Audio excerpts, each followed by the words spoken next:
So we just returned from a 3-week holiday visiting my family in South Georgia. And as you can see, the garden has really come to life in these 3 weeks. A lot of people have been asking if the big drought that we've has ended. And in fact, it did while we were gone. So I think that heavy amount of rain just really brought everything to life. Stuff is falling out over the path. We have a lot of things that need staking, a lot of things that have just come up here in the last 3 weeks. So we're really excited to show you what's here now in mid-July, and then to show you some of the things that we need to work on this weekend. So I'll take the camera now and let Lars give you a little tour of what we've got growing.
So it's like a very low variety, and as you can see, it's full of bees. The bees are really humming around it, and it's standing here in full sun, and it's doing really great.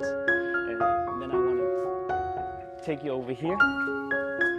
Achillea is a really great plant to have in the garden. It flowers for a really long time, for months and months, and it's really rich in nectar for the bees and the butterflies. So for us, it's really one of the must-have plants in the garden. And it's really drought tolerant as well, which is an extra plus. And then I'm gonna take you to the plant right behind it here. It's a really beautiful phlox. This is like you can get it in many different kinds, like really low varieties and much higher as this one. And by the time it gets wider and wider, so you will have a really big bush, and then eventually you can also divide it, which is really nice. Really nice contrast to the other colors as well. Persicaria affinis is another really great plant. It's very low, so as you can see here, it's close to the border, and it's green most of the year. And what I really like is that it grows over the stones here. And then you can really take the cuttings off here, so you can get a lot of new free plants actually. And what is another great thing is about this one is that it has different colors throughout its flowering season. It has both the white ones, and then it ends up in all these pink reddish colors, and it really flowers for months and months as well. It's really a nice one. And then I'll take you over to this one over here. A little bit back there, really reminds me of cottage garden. It's the daisy or the ox eye. For us, it's really like a must-have as well in the garden. Easy to grow from seed, and really a strong perennial. And we normally move it around the garden. After a few years, it kind of looks sad when it keeps in the same position. So after a few years, we'll move it around, but you can easily grow it from seeds as well. This is one of my favorites, and it's new this year. It's bee balm, monarda. One of the reasons why I like it so much, my parents own a blueberry farm in South Georgia. We'll show you a little bit of that towards the end of the video, some of the things that we did there. And anyway, to help the bees come and pollinate the blueberries, my parents have a whole patch of wildflowers, and one of them is bee balm, and it's really beautiful. A little bit later, it wasn't really blooming when we were there here in July, but here in our garden, it's bee balm, monarda. The bees go crazy for it. Looks beautiful. We're really excited to have it as a new addition here in our house. One of my favorite stuff in the garden is the grapes, and it will be ready in October. And here you can see there's so many grapes and they're gonna be ready and good. Oh, we can't wait. You can't wait. Behind here, one of the really high plants we have, it's hollyhocks. And as you can see, there's a little bee sitting there ready to crawl in. It has just been misting a bit, so it's hiding for the rain. But those are really high ones, so they are standing here closest to the fence. And as I also said about the oxeye, the daisies, it's really, for us, it's like cottage garden look to have hollyhocks, both in the garden but done generally in Denmark. It's really a nice one as well. And right next to it, I actually just seen that one is ready to be collected from the seeds here. It's digitalis. It's finished flowering, and all these spots here are brown. I'll collect them and sow them here in autumn because these are ready to collect. So one of the problems with being gone on vacation for 3 weeks is that things tend to fall, like this hollyhock. So we'll have to do some staking of this guy. Yeah. Look at that one. Yeah. It's pretty though. It's gonna work. It's gonna go through the fence. Yeah, we'll fix it up. Yeah. And over here we are just starting to have the really nice cosmos starting to flower. We have them in different colors, like the light pink, and then we also over here have the really darker pinks here, and we will have some whites as well down here. There's one coming. And these ones are actually only annuals cosmos, but it's really a nice pop of color to have. So we have them here in the back because normally they are quite high, but this year because of the drought, I guess that's why, I'm pretty sure that's why they are lower this year. But what I never do, we don't fertilize it because then you'll just get a green bush and we don't want to do that. But they will be here and we'll collect seeds.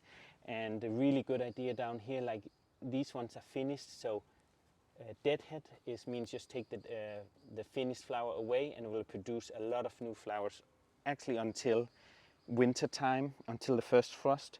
We will let the seeds be here but also collect some seeds and then they will come again next year.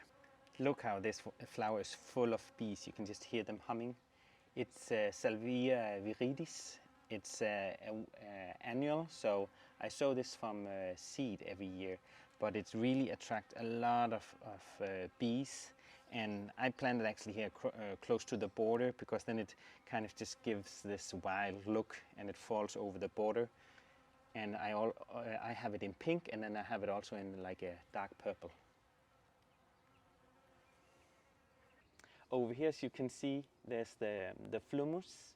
We also talked about it last time. It was in flower. It was like a really bright yellow, but now it's finished. But it's still in the garden, and later on I'll collect seeds, but I'll also leave some actually because it's a great sculpture in the garden to have. Frost will be on it, or the dew or the snow. So it's really nice to leave that perennial over there. So you can see here we have a really huge butterfly bush that we're growing this year. A lot of people have given some great ideas about this fence. We know it's quite big and black. We had a hedge. When we first moved in, we just took it off. What was it, 2 years ago now? I think so. Yeah. So one of the things that we're doing to give some more height and help cover the fence a little bit, we have a butterfly bush going on here and one closer to our terrace.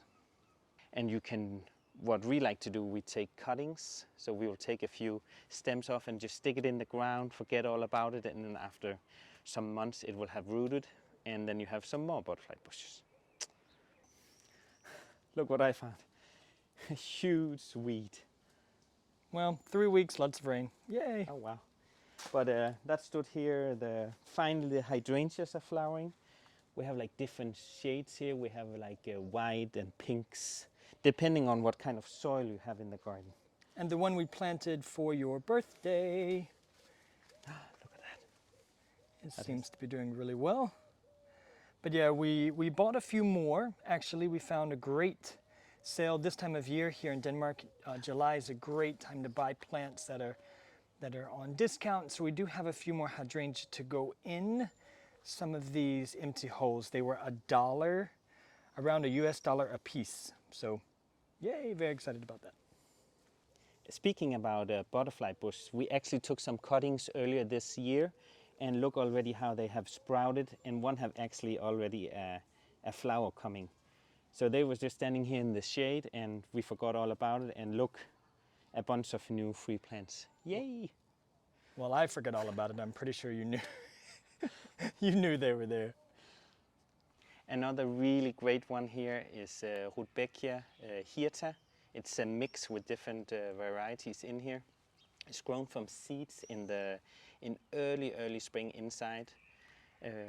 It's really I love these great contrasts like autumn color, and it will flower until the frost, and then it will collect seeds. Sometimes it will come back next year depending on how hard the winter is. And right next to that, also a great color scheme here, I think, it's calendula. It's edible, the leaves, also grown from seeds in early spring, and they self-sow, so you will quickly have a bunch of new plants. Another garden mistake, we planted this palette leaf plant, which is really pretty. Oops. It was actually a gift from a neighbor when they moved. So we planted that before some of these others were obviously growing in. So while the layered look is really special, sometimes, yeah, just got to make a mistake.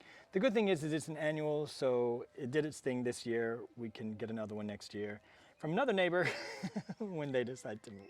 We showed you this plant last time, the cat cheese or the malvia. As you can see, it has fallen over the holiday, so it needs to be staked. But actually, we just talked about we need to move it. It's way too high here in front of the hydrangeas. So yeah, the thing is sometimes with plants they get way too high. So this needs to go over to the fence because it flowers for a really long time, and it has really great flowers. It's in this white, it's called striped, this one, and we also have one in dark purple, and they're really nice for the insects as well. Yeah, but I think it's important that I was talking to a friend the other day. She has some lavender, and they weren't doing so well, so we were just talking about that. But the point of my rambling is, you know, sometimes you make mistakes. Like, we shouldn't have planted this here. We're smart enough to know how tall it's going to get, right, Lars? So it just shouldn't have even been here. So you make mistakes, you move it, you fix it. It'll look better next year. No big deal. Yeah. Here's our new project for the year. It's our raised flower bed full with dahlias. As you can see, it's changed a lot over the last few weeks. We have some over here that's starting to go in bloom, and these will flower until the frost actually, so for months.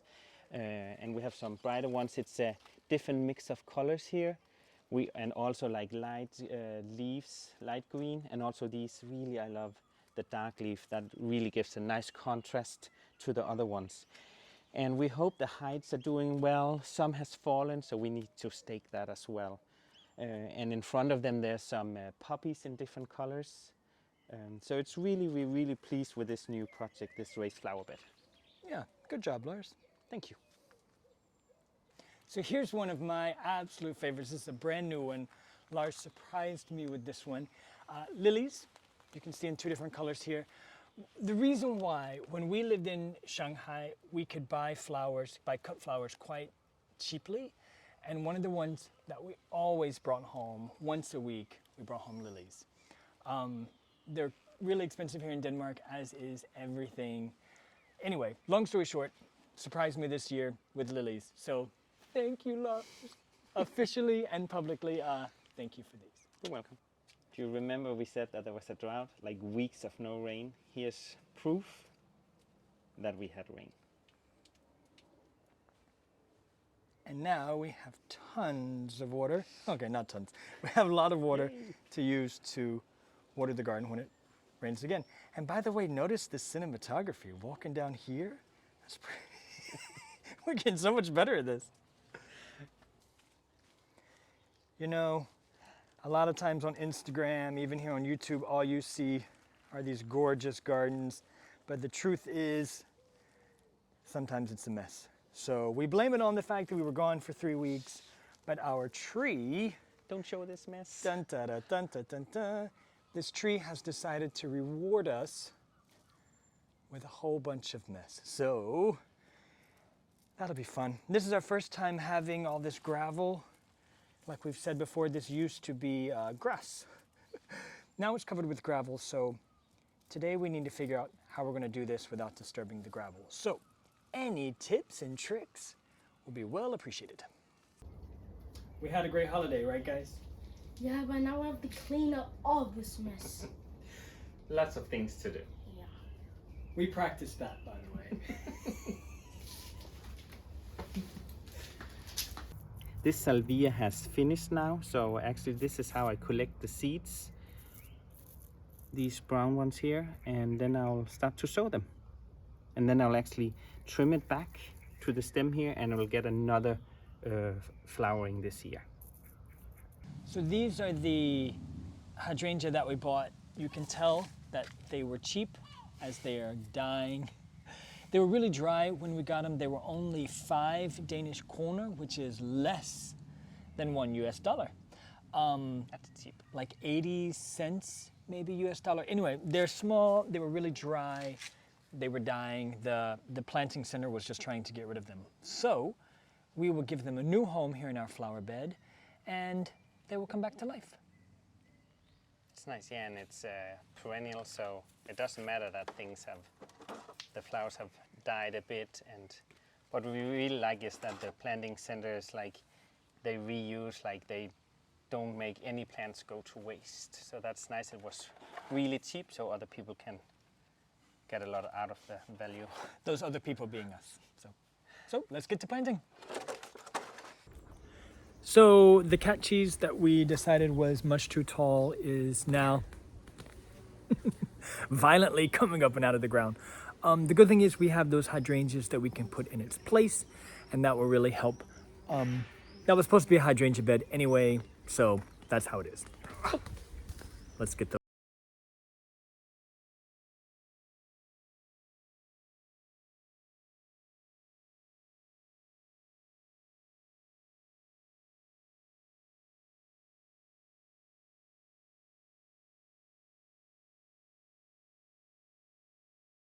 for the hydrangeas over there in the flower bed.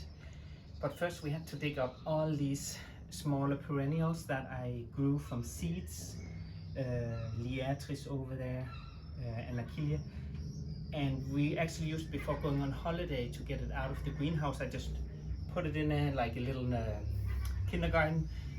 And then I'm gonna repot it and then have it here in the garden, both for friends but also for people to come and see and take home.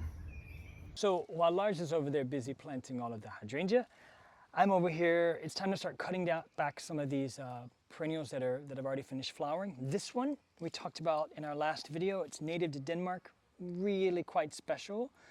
We actually saw it in that park on our walk this morning. Long story short, it's already going to seed, so it's time to start cutting some of these guys off. We're going to collect them. We always collect everything in a coffee filter. And the reason is this just keeps it nice and dry. We'll add the name on it. And this is where we can store it in the work shed until it's time to plant. So after I've collected enough seeds and Lars says that I've done a good job, then it'll be time to cut this bad boy back.